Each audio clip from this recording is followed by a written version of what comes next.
Estamos en comunicación con Agustina Videla, que es autora del libro Único, del autismo a la neurodiversidad, aprendizajes de una madre. ¿Cómo estás, Agustina? Te damos la bienvenida a FM 99.7 en Buenos Aires. Mi nombre es Gastón, me acompaña a Gerardo. ¿Cómo estás? ¿Bien? Buenas tardes. Hola, ¿qué tal? Buenas tardes, Gastón y Gerardo. Gracias por la invitación. Bueno, hablando de invitación, Agustina, si te pasa, arrancamos con esto que va a ocurrir el viernes 23 de julio, que es un conversatorio virtual La Plata, obviamente presentando el libro. ¿Querés adelantarnos un poquito de lo que se va a charlar en ese conversatorio? Dale, buenísimo. Sí, esto es parte de una gira federal que estamos haciendo hace varias semanas ya. Estuvimos en Rosario, en Córdoba, en Tucumán, en Neuquén, y cada semana estamos presentando el libro en una ciudad diferente, con un conversatorio virtual abierto al público en general. Se pueden inscribir a través de las redes del libro y de la librería que presenta este libro, la librería Rayuela, claro, de La Plata, exacto, junto con el apoyo de TGD Padres TEA de La Plata Berizo, de la editorial Bonum. Y en esta semana, el viernes a las 19 horas, voy a estar acompañada de Débora Barini, que es una de las integrantes de Padres TEA de La Plata, y vamos a conversar sobre el diagnóstico, particularmente, sobre la idea de, bueno, que está enunciado como una pregunta, ¿no? ¿Qué tiene mi hijo? Sobre las dudas de muchas familias y la incertidumbre que a veces nace a partir del año y medio, 2 años de edad, cuando vemos un desarrollo diferente y bueno, y a dónde nos lleva ese camino. Disculpa, Agustina, ¿qué tal? Gerardo te habla. Disculpa que te interrumpa, dijiste que iban a estar por redes sociales. ¿Las tenés a mano, las redes, para compartirlas? Ay, sí, gracias.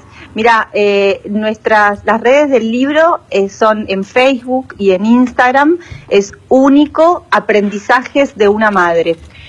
Todo junto, allí está el formulario que tienen que llenar solamente su email para que nosotros podamos enviarle el código de acceso al Zoom para esta charla gratuita. Es una charla y sobre todo es un conversatorio en el cual los invitamos a participar, a traer experiencias, preguntas, dudas, y a sentirnos acompañados un poco entre todos. Sos integrante, Agustina, de Padres TEA La Plata. Esto es, obviamente, es trastorno del espectro autista, y siempre uno tiene, es una impresión que tengo yo, que esto tiene mucho de autodidacta. De hecho, vos escribiste un libro y, digamos, afortunadamente volcaste todo lo que aprendiste en un libro. Pero ¿vos crees que hace falta un poco más de información, no digo académica, pero no solo de los padres o de grupos de gente organizada? Bueno, creo que todos tenemos que ir aprendiendo en este camino, ¿no? O sea, todos los sectores de la sociedad, no solo los profesionales, también a nivel educativo, los maestros, los directivos de escuelas. Mi mirada y mi enfoque tiene que ver con la inclusión también de la neurodiversidad, ¿no? La idea de que no todos tenemos el mismo desarrollo, que no todos tenemos las mismas necesidades y que muchas veces hay parte de las dificultades que se presentan a un niño diferente que tienen que ver con la poca tolerancia de la sociedad, ¿no? Donde el cambio de enfoque tiene que estar en todos, que todos tenemos algo para aportar y para sumar, para poder comunicarnos con el otro, para poder ayudar, para poder contribuir en este desarrollo atípico, que son crianzas distintas. Por ejemplo, mi hijo a partir de 4º grado ya no pudo estar más escolarizado. Entonces, bueno, hay muchas búsquedas que tenemos que ir haciendo un poco marginales, ¿no? A nivel educativo y muchas veces también a nivel social. O sea, es un camino en el cual creo que igual la sociedad avanza día a día, pero bueno, también el planteamiento de la charla sobre el diagnóstico es algo súper rico e interesante, ¿no? De hablar el diagnóstico como algo que nos aporta herramientas para conseguir derechos, ¿no? Servicios que necesitamos, tratamientos, terapias, pero también el diagnóstico a veces como algo que etiqueta y que limita al ser humano y a la comprensión de esta diversidad que justamente, como plantea el libro, es única, ¿no? Entonces uno tiene que ir encontrando a su hijo que es único. Vos sabés que coincido en ese tema de que la sociedad está avanzando en este último tiempo. con respecto al tema. Y te quería preguntar cómo ves si hay suficiente información también como para que la sociedad avance y la sociedad pueda cada día evolucionar con todo esto.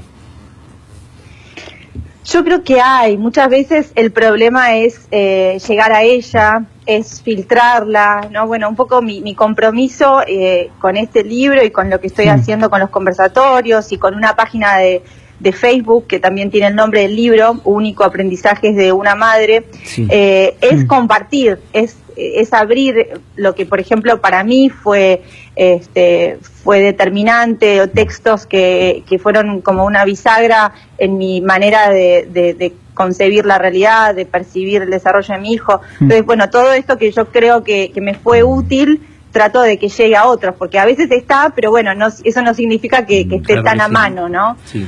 Vos hablabas, Agustina, de la escolaridad y obviamente que está relacionada a la socialización de cualquier persona, obviamente, pero en caso de los chicos que tienen TEA, ¿pensás que el sistema educativo en general, ya sea de gestión pública o privada, vos comentaste que tu hijo en el cuarto grado ya no pudo ser escolarizado? ¿Qué es lo que le está faltando? ¿Por dónde hay que empezar? Una pregunta larga. Perdón, sí. Bueno, no, me encanta, o sea, me apasiona y me parece que es súper necesaria. Es muy difícil porque o sea, hoy por hoy la inclusión es una idea que está en la escuela, pero muchas veces no alcanza, o sea, no alcanza porque esto, como decías, no se trata solamente de incluir, se trata a veces de modificar la mirada de la educación en general, ¿no? Porque no es la idea de incluir a gente que tiene un problema o que es un discapacitado, sino de entender que hay modos de aprendizaje distintos. Por ejemplo, ¿no? Mi hijo tiene dislexia. Sí. Y también tuvo un modo muy diferente de adquirir la lectoescritura y finalmente empezó a escribir y a leer casi en quinto grado. Entonces, a veces la ventana de los hitos del desarrollo, de en qué momento debemos aprender cada cosa, es más flexible que lo que la educación tradicional espera. Y cada chico que se va un poquito de esos márgenes termina siendo muy estigmatizado y pensado como con un trastorno, cuando muchas veces lo que se necesita es paciencia para que ese desarrollo llegue en otro tiempo, y eso también es válido, ¿no? Y al docente hoy no se le está enseñando, además, no está ni siquiera en la currícula del docente el caso de los chicos con TEA, y además, obviamente, sí o sí, Agustina, los chicos que tienen TEA tienen que concurrir con un acompañante, ¿no?, al aula. Sí, exacto, tienen que concurrir con un acompañante, pero bueno, eso muchas veces no está la información, porque la verdadera inclusión la puede hacer el maestro, la maestra de grado, ¿no? Realmente, para que justamente no sea un excluido incluido o un incluido excluido, ¿no? Pero ¿cómo se hace sin el conocimiento, Agustina? Porque el docente claramente no lo tiene. ¿Cómo hace?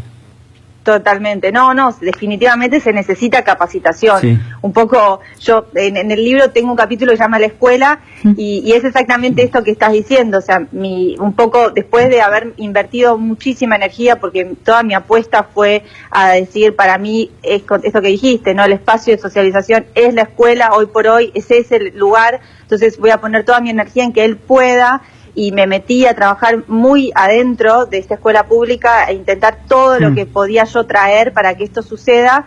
Y mi conclusión final era que, bueno, muchas veces hay muchos docentes con muy buena voluntad y con mucho amor ejerciendo la tarea, pero a veces lo que falta es simplemente capacitación, información para poder también generar un cambio de mirada en otros, y también en las currículas, ¿no? Y en lo que se espera de los niños, para poder ser más abiertos sobre los modos de aprendizaje. Hay otra cosa que vos mencionaste que tiene que ver con el diagnóstico tan importante. Vos en el libro y en esta charla das algunos tips, Agustina, de qué tiene que tener en cuenta el papá, alguna sospecha de esto que es el trastorno del espectro autista. ¿Qué tienen que ver los padres? ¿Qué comportamiento es diferente al habitual tienen que observar? Bueno, sí, es muy interesante porque el diagnóstico, o sea, el nombre trastorno Sí. del espectro autista hoy por hoy denomina Muchas cosas, un criterio ¿no? diferente, Sí. claro, Sí. es un criterio diferente de hace un par de décadas. Sí. Entonces también genera mucho miedo porque esto remite al autismo, Claro. el autismo clásico de un chico completamente aislado que no puede levantar la mirada, que no tiene lenguaje, que tiene conductas repetitivas.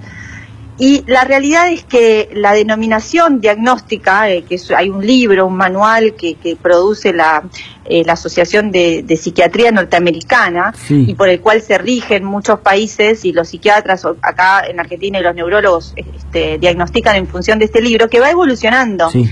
Y en su criterio fue modificándose. Y hoy por hoy el término que se llama trastorno del espectro autista incluye, por ejemplo, lo que antes se denominaba Asperger. Claro, Chicos sí, con sí. una alta capacidad cognitiva, con lenguaje, pero que de repente tienen conductas un poco raras frente a la socialización, o son como un poco excéntricos en algunas cuestiones. Por lo tanto, o sea, hay tantos grados de severidad y es tanto lo que abarca. El criterio tiene que ver con dificultad en la comunicación social Sí, sí. y conductas repetitivas o intereses restringidos, que también es algo muy discutible y amplio, que es un interés restringido, ¿sabes, ¿no? Agustina, que a mí también me apasiona mucho el tema, porque de hecho, fíjate qué importante es la estigmatización que viene después del diagnóstico, sobre todo para que lo sepan manejar los padres, el chico y la sociedad. Y cómo manejarlo, Claro. porque también te quería preguntar si vos dabas consejos sobre eso. Por ejemplo, la importancia de que un personaje público, no sé si lo conoces, pero Elon Musk, que es un multimillonario, Sí. que es dueño de una de las empresas aeroespaciales más importantes del mundo, Sí, dijo sí, en sí, un sí. programa que él padecía Asperger. Entonces uno se lo Sí. queda mirando y decide, bueno, pero entonces esto que uno lo asocia con algo malo, él lo supo manejar. Y está bueno que, de hecho hay un personaje que a mí me gusta mucho de una serie que se llama The Big Bang Theory, Sheldon, Claro, es también. un físico Ujú. que tiene Asperger. Entonces vos decís, Ujú. claro, es tan amplio esto. Entonces, ¿cómo vos le enseñás a los papás a no asustarse cuando se le diagnostica esto a un nene, ¿no? ¿Cómo sobrellevarlo sobre todo? Sí, mira, hay varios libros también que yo estoy recomendando que a mí me parecieron como muy revolucionarios. Sí. Hay uno que se llama Somos todos enfermos mentales, que Buenísimo. en inglés se llama Saving Normal, que quiere decir salvando la normalidad. Claro, Exactamente. Y es un psiquiatra que fue parte de este equipo que genera los diagnósticos, que cada vez son más los diagnósticos que existen, Claro. ¿no? Y habla un poco también de la comercialización de la idea del diagnóstico, Sí. o sea, de que hay como una industria de estos diagnósticos que se genera, como en todas las cosas también. Entonces, Siempre. sí, hay muchos aspectos para atacar, porque hoy por hoy se diagnostica muy rápido, muy fácil a todo el mundo, y hasta a veces se puede incluso, lo que él plantea, que es increíble, pero bueno, él plantea justamente que estos personajes, como vos decís, a veces pueden hasta imponer modas, Sí, ¿no? sí. En el sentido de que se vuelve un diagnóstico que cada vez es más usual, porque vos decís, bueno, hay como una epidemia, ahora por hoy todo el mundo conoce a alguien que tiene alguien conocido Sí. con trastorno del espectro autista. Claro. ¿Por qué sucede? Entonces, bueno, sucede porque se diagnostica más porque antes existían y no se diagnosticaba, o también sucede porque se diagnostica a más gente porque el criterio es más amplio. Claro. Y también porque hay muchas veces que en realidad tal vez se debería diagnosticar otra cosa y como ahora es usual, se diagnostica eso. Entonces, bueno, frente a tu pregunta, un poco lo que quiere traer este conversatorio es un poco de tiempo para reflexionar sobre la complejidad de todo esto, porque mi mirada es que como familias, ¿no? Y voy a lo súper práctico, tenemos que tener como dos carriles, ¿no? Mentales, digo. Uno que tiene que ver con la idea del diagnóstico en función de nuestro sistema, ¿no? De nuestro sistema educativo, de nuestro sistema de salud, de la sociedad en el que vivimos.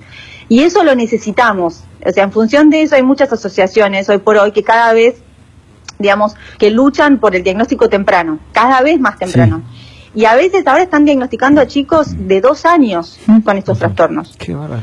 Entonces, tiene como sus dos facetas. Entonces yo digo, para mí, o sea, está bien si eso le da acceso a que el niño, por ejemplo, pueda ir a una nena o un nene de 2 años, pueda acceder a una psicopedagoga, pueda acceder a una fonoaudióloga, a una musicoterapeuta a través de la obra social. Entonces, tiene un terapeuta que está cerca gracias a eso.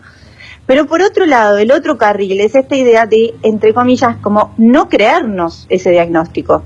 porque el diagnóstico está en función de acceder a un apoyo, que la manera de acceder a ese apoyo hoy por hoy en nuestra sociedad es tener un diagnóstico. Claro, pero como vos dijiste también, es un arma de doble filo, porque a veces como familias nos enrollamos mucho en eso y terminamos tratando o pensando que nuestro hijo es un enfermo, claro, o tiene una dificultad que de repente simplemente tiene un tiempo de desarrollo distinto, o tiene otra complejidad, el poder aceptar que no es igual que la mayoría, pero que tiene todos sus talentos y su riqueza, y que es el hijo que está enfrente nuestro y al que tenemos que abrazar y acompañar.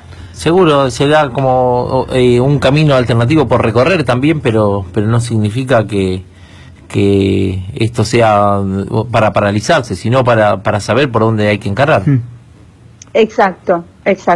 Sí. Bueno, Agustina, la verdad que te agradecemos estos minutos y valoramos un montón esto que haces, y invitamos otra vez a la gente a este conversatorio virtual el viernes 23 de julio, así que bueno, te mandamos un abrazo enorme, a tu hijo también, y a toda la gente, bueno, que tiene, y que se anime, ¿no? Y que no se paralicen cuando tengan este diagnóstico, pero que lo importante es eso, que vayan tras un diagnóstico si es que creen que va por ahí la cosa. Así que gracias por estos minutos, Agustina. Gracias a ustedes dos, un placer charlar con ustedes, gracias. Igualmente, muchas gracias. Hasta luego. Chao, chao.